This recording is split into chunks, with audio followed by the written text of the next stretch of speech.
గట్టిగా జై కాంగ్రెస్. మిత్రులారా,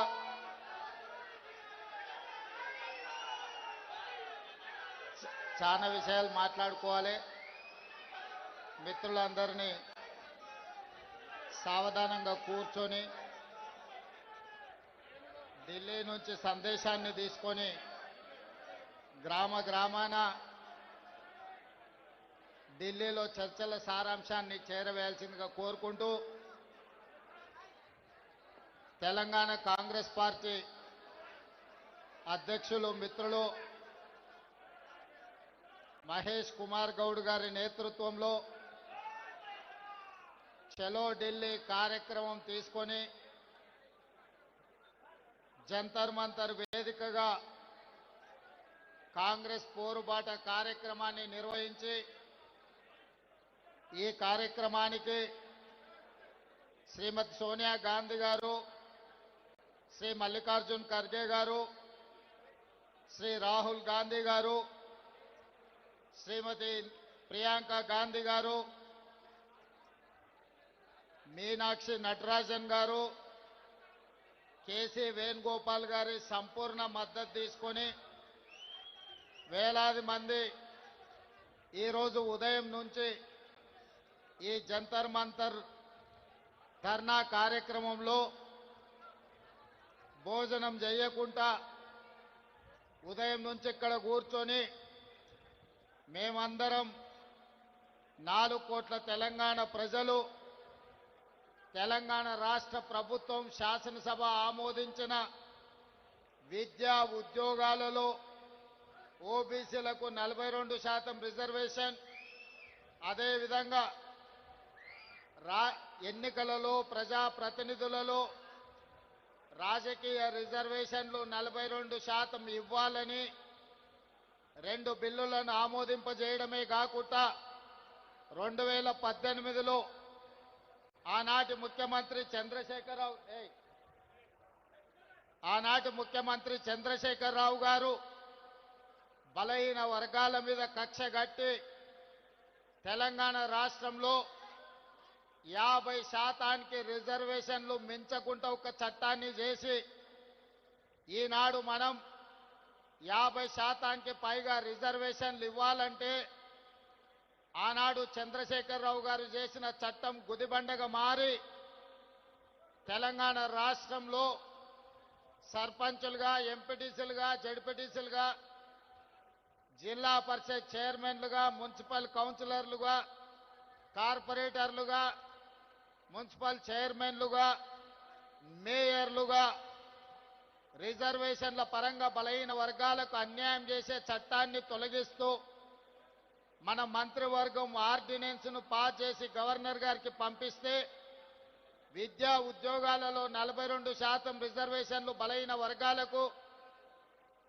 రాజకీయాలలో స్థానిక సంస్థలలో 42% రిజర్వేషన్ల బిల్లులను తెలంగాణ రాష్ట్ర గవర్నర్ రాష్ట్రపతి ఆమోదానికి పంపించారు.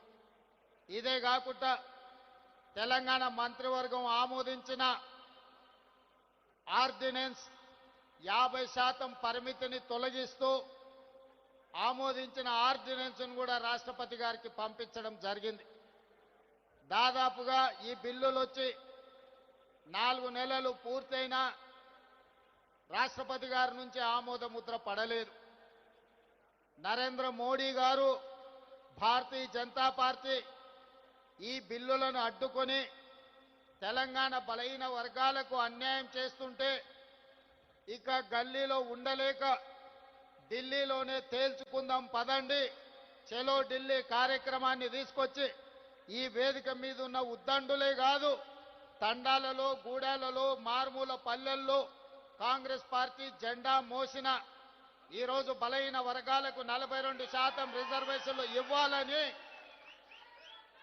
42% రిజర్వేషన్లను నరేంద్ర మోడీ గారు మెడలు వంచైనా తీసుకువెళ్తామని చెప్పి వేలాదిగా ఈరోజు జంతర్ మంతర్లో ఈ ధర్నా దీక్షలో కూర్చున్నారు.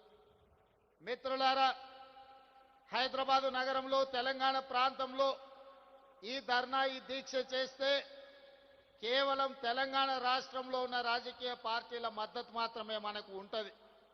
కానీ ఈనాడు జంతర్ మంతర్ వేదికగా మనం నిర్వహించిన ఈ నిరసన కార్యక్రమంలో, ఈ ధర్నా కార్యక్రమంలో భారతదేశంలో ప్రాతినిధ్యం వహిస్తున్న దాదాపుగా 100 మంది పార్లమెంట్ సభ్యులు, ఇండియా కూటమిలో ఉన్న కీలకమైన రాజకీయ పార్టీలు, డిఎంకే కావచ్చు, ఎన్సీపీ కావచ్చు, సమాజ్వాదీ పార్టీ కావచ్చు, కమ్యూనిస్టు సోదరులు కావచ్చు, ఇతర ప్రాంతీయ రాజకీయ పార్టీలకు సంబంధించిన పార్లమెంట్ సభ్యులందరూ కూడా ఇక్కడికి వచ్చి ఈ 42% ఓబీసీ రిజర్వేషన్ల పోరాటంలో తెలంగాణ ప్రజలు ఒంటరి కాదు, మేమందరం మీకు అండగా నిలబడ్డామని బీహార్ నుంచి, మహారాష్ట్ర నుంచి, ఉత్తరప్రదేశ్ నుంచి, వివిధ రాష్ట్రాలకు సంబంధించిన రాజకీయ పార్టీలు తమిళనాడు నుంచి కూడా వచ్చి మా రాష్ట్రాల కోట్లాది మంది ప్రజల మద్దతు మీకు ఉంది, మీరు కొట్లాడండి, మీకోసం పార్లమెంటులో నరేంద్ర మోడీని నిలదీస్తామని చెప్పి ఇండియా కూటమికి సంబంధించిన రాజకీయ పార్టీలు, పార్లమెంట్ సభ్యులు ఈ రోజు మనకు అండగా నిలబడ్డారు. ఇవాళ 100 మంది పైగా పార్లమెంట్ సభ్యులు, తెలంగాణ మంత్రివర్గం మొత్తము, పార్లమెంట్ సభ్యులు, శాసనమండలి సభ్యులు, శాసన సభ్యులు, వేలాది మంది తెలంగాణ నలుమూలల నుంచి వచ్చిన మిమ్మల్ని చూసిన తర్వాత నాకు 100% సంపూర్ణమైన విశ్వాసం కలిగింది. రాహుల్ గాంధీ కన్యాకుమారి నుంచి కశ్మీర్ వరకు 150 రోజులు మండు టెండల్లో, మంచు కొండల్లో పాదయాత్ర చేస్తూ, తండాలలో, గూడాలలో, మారుమూల పల్లెల్లో పేదవాళ్లను కలుస్తూ, వాళ్ళ గుండెల్ని తడుతూ, వాళ్ళందరి ఆలోచన విని ఈ దేశానికి ఒక మాట ఇచ్చిండు. తెలంగాణ రాష్ట్ర ప్రజలకు ఒక మాట ఇచ్చిండు. తెలంగాణ రాష్ట్ర ప్రజలకు విజ్ఞప్తి చేసిండు. తెలంగాణ రాష్ట్రంలో మీరు కాంగ్రెస్ పార్టీని అధికారంలోకి తీసుకురండి, నా బాధ్యత మీకు 42% రిజర్వేషన్లను చట్టం చేసే బాధ్యత, 100 సంవత్సరాల నుంచి వాయిదా పడుతున్న జనగణనలో కులగణన తెలంగాణ రాష్ట్రంలో చేస్తాము అని రాహుల్ గాంధీ గారు 4 కోట్ల తెలంగాణ ప్రజలకు మాట ఇచ్చిండు. కామారెడ్డిలో మా మిత్రుడు మహేష్ కుమార్ గౌడ్ గారి తీర్మానంతో షబ్బీర్ అలీ గారి నియోజకవర్గంలో 42% బీసీ రిజర్వేషన్లు, బీసీ డిక్లరేషన్ను ఆనాడు పొన్నం ప్రభాకర్ గారు, అదేవిధంగా మా manifesto committee chairman Sridhar Babu గారి తీర్మానం మేరకు రాహుల్ గాంధీ గారు, సిద్ధరామయ్య గారు కామారెడ్డిలో ప్రజలకు మాట ఇచ్చింది. ఆ మాటలో భాగంగానే ఇవాళ 42% రిజర్వేషన్లకు సంబంధించి 100 సంవత్సరాల నుంచి ఏ రాష్ట్ర ప్రభుత్వం, కేంద్ర ప్రభుత్వం కులగణన చెయ్యలే. నాకు తెలిసి ఉమ్మడి రాష్ట్రంలో 16 మంది, తెలంగాణ రాష్ట్రంలో చంద్రశేఖరరావు గారు, మొత్తం 17 మంది ముఖ్యమంత్రులు 70 సంవత్సరాలలో ఈ దేశం మొత్తం లెక్కేస్తే ఒక 300 మంది ముఖ్యమంత్రులైన ఈ దేశంలో వివిధ రాష్ట్రాలకు 300కు పైగా ముఖ్యమంత్రులు ఎవరు చెయ్యని సాహసం, ఎవరు చెయ్యని కులగణన తెలంగాణ రాష్ట్రంలో నా మంత్రివర్గ సహచరులు,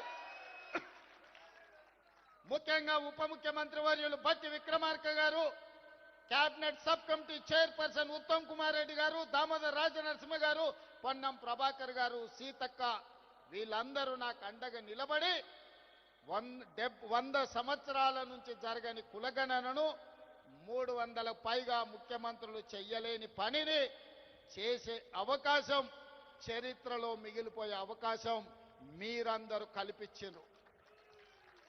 ఈనాడు ఏ ముఖ్యమంత్రికి రాని అవకాశం, ఏ రాష్ట్రానికి రాని అవకాశం, ఈరోజు దేశానికి ఆదర్శంగా నిలబడడానికి తెలంగాణ రాష్ట్రానికి, తెలంగాణ రాష్ట్ర 2వ ముఖ్యమంత్రిగా మీ సోదరుడిగా నాకు అవకాశం వచ్చింది.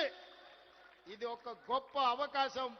ఇది చరిత్రలో మిగిలిపోయే, చరిత్రలో రాసి పెట్టే అవకాశం.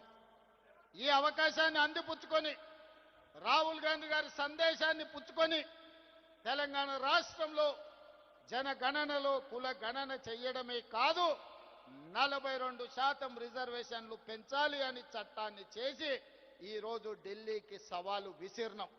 ఇవాళ తెలంగాణ రాష్ట్రంలో రిజర్వేషన్లకు అడ్డుపడ్డ చంద్రశేఖరరావు, బండి సంజయో కిషన్ రెడ్డో రామచంద్రరావు కాదు మన సవాలు, మన పోటీ మన సవాలు ఢిల్లీ మీద, నరేంద్ర మోడీ మీద, భారత ప్రభుత్వం మీద మనం సవాలు విసురుతున్నాం. నరేంద్ర మోడీ గారు ఎన్డీఏ ప్రభుత్వానికి జంతర్ మంతర్ చౌరస్తా నుంచి నేను సూటిగా సవాలు విసురుతున్నా. మా డిమాండ్ను ఆమోదిస్తారా, లేకపోతే మిమ్మల్ని గద్దె దించి ఎర్రకోట మీద 3 రంగుల జెండా ఎగరేసి, ఎర్రకోట మీద 3 రంగుల జెండాను ఎగరేసి మా నాయకుడు రాహుల్ గాంధీ గారిని ఈ దేశ ప్రధానమంత్రిగా చేసి 42% ఓబీసీ రిజర్వేషన్లను సాధించుకునే వరకు ఇక్కడ ఉన్న వాళ్ళు ఎవరు నిద్రపోరన్న మాట నరేంద్ర మోడీ గారికి నేను విజ్ఞప్తి చేస్తున్నా. మిత్రులారా, ఈ వేదిక మీద నుంచి నేను విజ్ఞప్తి చేస్తున్న ఈ భారత ప్రధానమంత్రి గారికి, అయ్యా నరేంద్ర మోడీ గారు, మీ గుజరాత్ నుంచి గుంట భూమి మేము అడగలే, మీ పోర్బందర్ పోర్టు నుంచి చుక్క నీళ్లు అడగలే. మా తెలంగాణ రాష్ట్రంలో మా గడ్డ మీద మా బలైన వర్గాల సోదరులకు మేము 42% రిజర్వేషన్లు ఇచ్చుకుంటామంటే మీ గుజరాత్ వాళ్ళకు వచ్చిన కడుపు మంటేందని నేను అడగదలుచుకున్నా. ఇవాళ మేము గుజరాత్లో అడగలేదే, మేము ఉత్తరప్రదేశ్లో అడగలేదే, మేము మహారాష్ట్రలో అడగలేదే, మేము మా తెలంగాణలో 4 కోట్ల ప్రజలం నిర్ణయించి శాసనసభలో బిల్లు ఆమోదించి విద్యా ఉద్యోగాలలో రాజకీయాలలో బలైన వర్గాలకు 42% రిజర్వేషన్ ఇవ్వాలని ముక్త కంఠంలో 4 కోట్ల ప్రజలు విజ్ఞప్తి చేస్తే మా ఆలోచనలను మా బిల్లులను తుంగలో తొక్కే అధికారం మీకెవరిచ్చిందని నేను నరేంద్ర మోడీ గారిని బీజేపీని నేను అడగదలుచుకున్నా. ఇవాళ నరేంద్ర మోడీ గారు మన బద్ధ శత్రు, మన బలైన వర్గాలకు న్యాయం చెయ్యాలన్న ఆలోచన ఆయనకు లేదు. ఆయన ఆలోచనలు ఎట్లా ఉన్నా సరే ఆయన మోచేతి నీళ్లు తాగే కిషన్ రెడ్డికి, రామచంద్రరావుకు, బండి సంజయ్కి ఏమైంది, పొయ్యకాలం వచ్చిందా అని నేను అడుగుతున్నా. మళ్ళా రా మీరు తెలంగాణకు, మళ్ళీ అడగరా ఓట్లు తెలంగాణలో బలైన వర్గాలకు, మళ్ళా రా దళిత కాలనీలకు, మళ్ళా కలవరా ఆదివాసీలను. తెలంగాణ రాష్ట్ర ప్రజలతో మీ అవసరం తీరిపోయిందా, మీ బంధం తెగిపోయిందా? పేరు బంధం తెగిపోయిన తెలంగాణ రాష్ట్ర సమితి మీ పేగు బంధం కూడా తెలంగాణతో తెగిపోయిందా? మీరెందుకు మోడీతో అంటగాగుతున్నారు? ఇవాళ ఈ ధర్నాకు మీరెందుకు రాలేదు అని నేను బీఆర్ఎస్ వాళ్ళని అడుగుతున్నా. బీజేపీ వాళ్ళు నరేంద్ర మోడీ గారి మోచేతి నీళ్లు తాగొచ్చు, మరి బీఆర్ఎస్ వాళ్ళు మోడీ గారి చెప్పులు మోసి బతుకుతున్నారా? మీరు మాకండగా నిలబడకుండా నిన్న ఓ సన్నాసి మాట్లాడతాడు, ఎన్నికల కమిషన్ కలవనికి వచ్చిన ఢిల్లీకి రేవంత్ రెడ్డి జంతర్ మంతర్ల డ్రామా చేస్తున్నాడు. నేను అడగదలుచుకున్న మా బలైన వర్గాల సోదరులు, అయ్యా మన దీక్ష వాళ్ళకు ఒక డ్రామాలాగా కనిపిస్తుంది. ఆయన పేరే డ్రామారావు. డ్రామా నీ ఇంట్లో ఉంది, నీ ఒంట్లో ఉంది, నీ రక్తంలో ఉంది, నీ పేరులో ఉంది, మీ మొత్తం కుటుంబమే డ్రామాలేసి బతికే కుటుంబం మీది. మాకు డ్రామాలు అవసరం లేదు, చిత్తశుద్ధి ఉంది. అందుకే ఫిబ్రవరి 4, 2024 నాడు మొదలుపెట్టి ఫిబ్రవరి 4, 2025 నాడు సరిగ్గా 365 రోజుల్లో బలైన వర్గాలకు సంబంధించిన ప్రతిపాదన నుంచి బిల్లు ఆమోదం వరకు సంవత్సరం తిరిగే లోపల చేసి 100 సంవత్సరాల సమస్యకు 1 సంవత్సరంలోనే పరిష్కారం చూపించిన మంత్రులందరి వేదిక మీద ఉంది. నువ్వా దిక్కుమాలినోడా మా చిత్తశుద్ధిని ప్రశ్నించేది? నీ దిక్కుమాలిన మాటలు, నీ దివాలకోరు విధానం, బండకేసి కొట్టినా 100 మీటర్ల గోతి తీసి పాతి పెట్టిన మీ బుద్ధి మారలేదు, మీ ఆలోచన మారలేదు. అందుకే ఇవాళ మీ ఇంట్లోనే చక్కగా లేరు. ఒకరు బీసీకి అనుకూలం అంటే ఇంకొకరు వ్యతిరేకం అంటారు, మూడోగా ఆయన మధ్యస్థం అంటారు. నేను అటు కాదు, నేను ఇటు కాదు అంటాడు. ఈయన ఈ అటు ఇటు కానోడు కూడా నా గురించి మాట్లాడతాడు. అందుకే మిత్రులారా, ఇవాళ మన చిత్తశుద్ధిని ఎవడు ప్రశ్నించలేడు. ఇవాళ తెలంగాణ మోడలే దేశానికి రోల్ మోడల్ అయ్యింది. ఇవాళ ఈ తెలంగాణ మోడల్ ఈ కులగణన, ఈ జనగణన, ఈ 42% రిజర్వేషన్ దేశ రాజకీయాలలో సునామీని సృష్టించబోతుంది. ఆ సునామీలో ఎన్డీఏ బంగాళాఖాతంలో కలవబోతుంది. నరేంద్ర మోడీ గారు కుర్చీ దిగబోతున్నారు. ఆనాడు గుజరాత్లో జరిగిన దుర్ఘటనలతో అటల్ బిహారీ వాజ్పేయి గారు నరేంద్ర మోడీ గారిని ముఖ్యమంత్రి కుర్చీ నుంచి మారుద్దామనుకున్నాడు.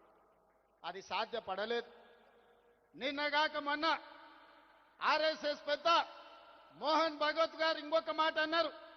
75 సంవత్సరాలు పూర్తయిన ప్రతి ఒక్కరూ పదవుల నుంచి దిగాలి.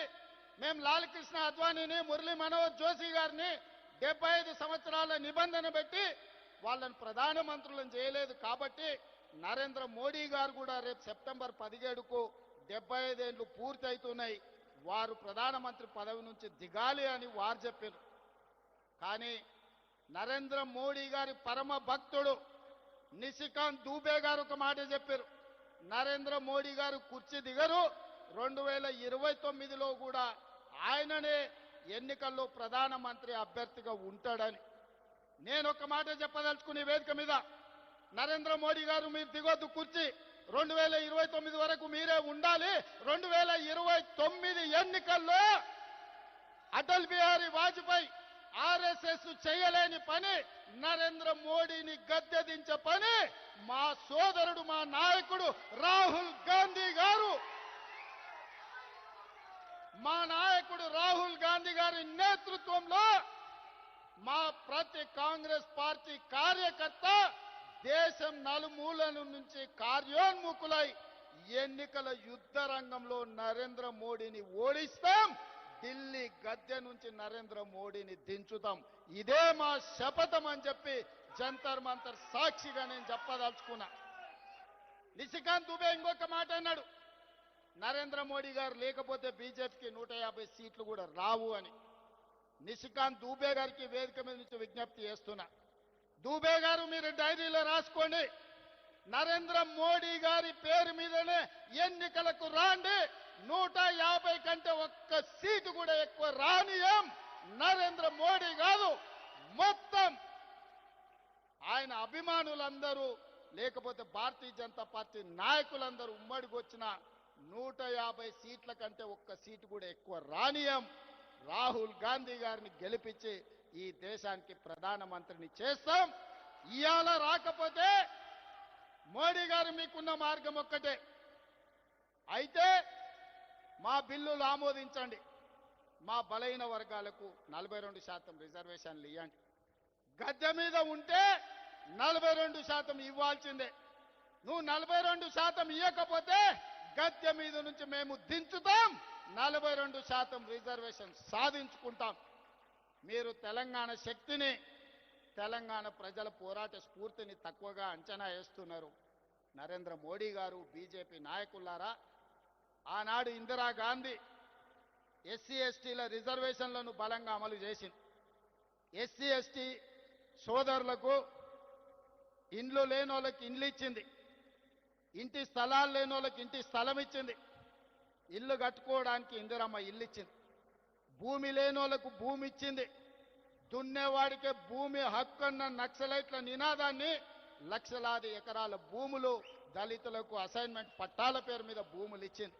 అడవుల్లో బతికే మా ఆదివాసీ సోదరులకు పోడు భూముల పట్టాలు ఇచ్చి 25 లక్షల ఎకరాల భూములు దళితులకు ఇచ్చింది. 10 లక్షల ఎకరాల భూములు గిరిజనులకు, ఆదివాసులకు, మా లంబాడి సోదరులకు ఇవాళ రిజర్వేషన్లు ఇచ్చింది.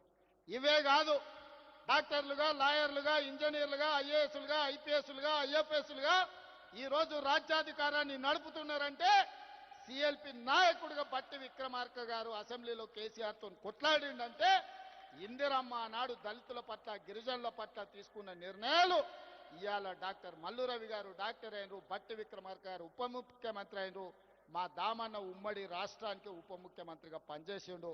ఈరోజు మెడికల్ అండ్ హెల్త్ డిపార్ట్మెంటుని సమర్థవంతంగా నిర్వహిస్తుండు. ఆ విధంగా ఇందిరాగాంధీ గారు దళితుల, గిరిజనుల గుండెల్లో, ఆదివాసీ లంబాడి తాండాలలో ఒక దేవతా మూర్తిగా ఈరోజు వాళ్ళ ఇండ్లల్లా గుర్తుంది. వాళ్ళ తల్లిదండ్రులతో పాటు ఇందిరాగాంధీ గారు ఫోటోను పెట్టుకొని ఇవాళ ఎస్సీ ఎస్టీలు ఇందిరమ్మను పూజిస్తారు. ఇందిరమ్మ, అమ్మ అనే పదంలో ఉన్న మధురం, అమ్మ అనే పదంలో ఉన్న అనుబంధం. ఇందిరమ్మ మన కన్న తల్లి కాకపోవచ్చు, సొంత తల్లి కంటే ఎక్కువ ఆదివాసులను, గిరిజనులను, దళితులను చూసుకున్నది కాబట్టి ఇందిరాగాంధీ, ఇందిరమ్మ ఈ దేశానికి నాయకత్వం వహించింది. ఆమె పుత్రుడు రాజీవ్ గాంధీ ఆనాడు ఈ దేశంలో కంప్యూటర్ను ప్రవేశపెట్టిండు. ఆయన మిత్రుడు శామ్ పిట్రోడా టెలికాం టెక్నాలజీని ప్రవేశపెట్టిండు. ఆనాడు ప్రధానమంత్రిగా రాజీవ్ గాంధీ, ఐటీ టెలికాం మినిస్టర్గా శామ్ పిట్రోడా ఈ దేశంలో కంప్యూటర్ని, టెలికాం వ్యవస్థని అందిస్తే రెడ్డిలు, చౌదరులు, నాయుడులు, రావులు ఈ రోజు కంప్యూటర్ సంస్థలకి యజమానులై అమెరికాలో సిలికాన్ వ్యాలీని శాసించి అమెరికా ఆర్థిక వ్యవస్థనే గుప్పిట్లో పట్టుకోగలిగిన గొప్ప మేధావులుగా ఆనాడు రాజీవ్ గాంధీ ఇచ్చిన కంప్యూటర్, ఐటీ టెక్నాలజీ విప్లవమే, కంప్యూటర్ విప్లవమే, ఐటీ టెక్నాలజీ విప్లవమే ఈ రోజు అమెరికా కాదు ప్రపంచ దేశాలను ఓ రెడ్డి, ఓ చౌదరి, ఓ నాయుడు, ఓ రావు శాసిస్తున్నాడు అని అంటే దానికి మన నాయకుడు రాజీవ్ గాంధీ చేసిన పునాదులే ఐటీ విప్లవం, అదే విధంగా కంప్యూటర్ విప్లవం. ఆనాడు ఇందిరాగాంధీ, ఆ తర్వాత రాజీవ్ గాంధీ విధానాలలో మా బలైన వర్గాలకు సంపూర్ణమైన న్యాయం జరగలేదని మా నాయకుడు రాహుల్ గాంధీ గారు గుర్తించాడు. అందుకే ఇవాళ వాళ్ళ వారసుడుగా, వాళ్ళ త్యాగాల పునాదుల మీద ఈ దేశానికి నాయకత్వం వహిస్తున్న రాహుల్ గాంధీ గారు ఇవాళ కులగణన చెయ్యాలి, ఓబీసీ రిజర్వేషన్లు చెయ్యాలని కంకణ బద్దుడై ఈరోజు రాహుల్ గాంధీ గారు బయలుదేరింది. అందుకే ఈనాడు దేశం నలుమూలల ఇది ఎజెండాగా మారింది. దానికి తెలంగాణ రాష్ట్రమే ఆదర్శంగా నిలబడింది. రాహుల్ గాంధీ గారి మాట శిలాశాసనం. ఈ శిలాశాసనాన్ని ముందుకు తీసుకెళ్లే బాధ్యత నాది, నా మంత్రివర్గ సహచరులు. ఎవరైనా సరే, ఎంత గొప్పోడైనా, ఎంత పెద్దోడైనా, ఏ పదవిలో ఉన్నా సరే రాహుల్ గాంధీ గారి శిలాశాసనానికి ఎదురొస్తే వాళ్ళ పాలిట మరణ శాసనం తెలంగాణ రాష్ట్రం రాయబోతుంది. రాహుల్ గాంధీ గారి సందేశమే దేశం నలుమూలలకు చేరవేయడానికి ఈరోజు జంతర్ మంతర్కు వచ్చినాం. సోదరులారా, ఇవాళ ఒక గొప్ప లక్ష్యంతో, ఒక గొప్ప విజయాన్ని సాధించడానికి అవసరమైన పోరాటాలు, త్యాగాల కోసం సిద్ధమయ్యే తెలంగాణ కదిలి వచ్చి జంతర్ మంతర్లు దీక్షలు కూర్చున్నది. మోడీ గారు ఇప్పటికైనా ఆలోచన చేయండి, కుట్రలు కుతంత్రాలు మానండి. మా తెలంగాణ రాష్ట్రంలో విద్యా ఉద్యోగాలలో 42% రిజర్వేషన్, రాజకీయాలలో స్థానిక సంస్థల్లో 42% రిజర్వేషన్ బిల్లులు రాష్ట్రపతి గారి దగ్గర ఉన్నాయి. తక్షణమే ఆమోదించండి. అదేవిధంగా చంద్రశేఖరరావు పెట్టిన నిబంధన 50% మించి రిజర్వేషన్లు ఇవ్వద్దు అని 2018లో పంచాయతీరాజ్ చట్టం ఏదైతే చేసిండో ఆ చట్టాన్ని చించి చెత్త బుట్టలో వేయడానికి మేము ఆర్డినెన్స్ తీసుకొచ్చినాం. దానికి కూడా మీరు ఆమోదించండి. లేకపోతే ఇంకా ఢిల్లీ వచ్చేది లేదు. మా గల్లీకి వస్తావు కదా, అక్కడనే పట్టుకుంటాం. పెద్దోళ్ళు చెప్పారు, మియా కా దౌड़ मस्जिद तक, कहीं पर भी मिले ना मिले मियाँ तो मिलेगा मस्जिद में, तब पकड़ लेंगे मियाँ को. जिस दिन तेलंगाना पे आप हाजिर होगा ना, मोदी जी याद रखो 4 करोड़ तेलंगाना जनता तैयार है. लाल किले कोटे में तिरंगा झंडा लहराएंगे, आपको कुर्सी से उतारेंगे. वही कुर्सी में हमारे नेता, हमारे भाई राहुल गांधी को प्रधानमंत्री बना देके उस कुर्सी में बिठा देंगे. तब हमारा कामयाबी आप देखना पड़ेगा.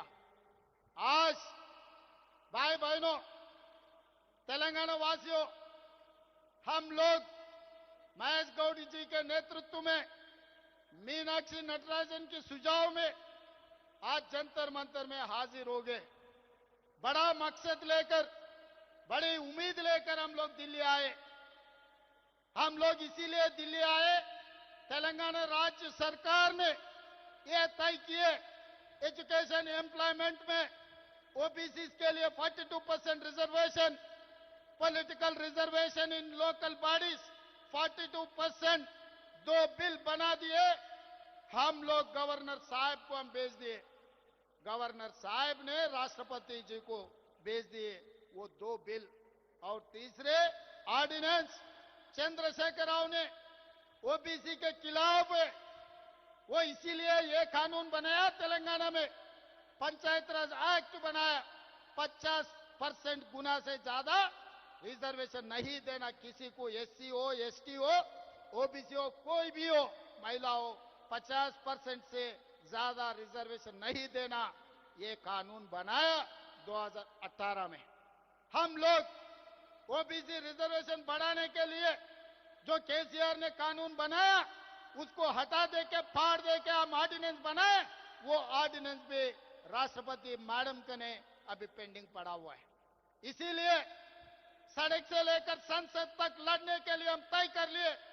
इसीलिए सड़क से निकल के जंतर मंतर सड़क में बैठा हुआ है राहुल गांधी, मल्लिकार्जुन खड़गे जी और प्रियंका जी, केसी वेणुगोपाल जी संसद में लड़ रहे हैं हमारे तरफ से। हमारे डॉक्टर मल्लू रवि, हमारे तेलंगाना कन्वीनर, सबसे समझौता कर दे के बाकी इंडिया गठबंधन को सब एमपीओ को आज इधर हाजिर करवाए। ये बात ऐसे है कि ये मामला, ये समस्या 4 करोड़ तेलंगाना जनता के नहीं है, 140 करोड़ इस देश के जनता ने आज तेलंगाना के तरफ पलट के देख रहा है। तेलंगाना आदर्श होगा इस देश राजनीति में। इस देश में हर कोई राजकीय पार्टी आजादी के बाद वो शुरुआत किए।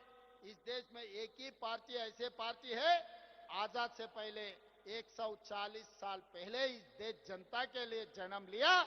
हम लोग ने इस देश को आजादी दिलवाए, हम लोग ने इस देश को संविधान दिए, हम लोग इस देश को रिजर्वेशन ओबीसी, एससी, एसटी से लेकर सबको रिजर्वेशन दिए।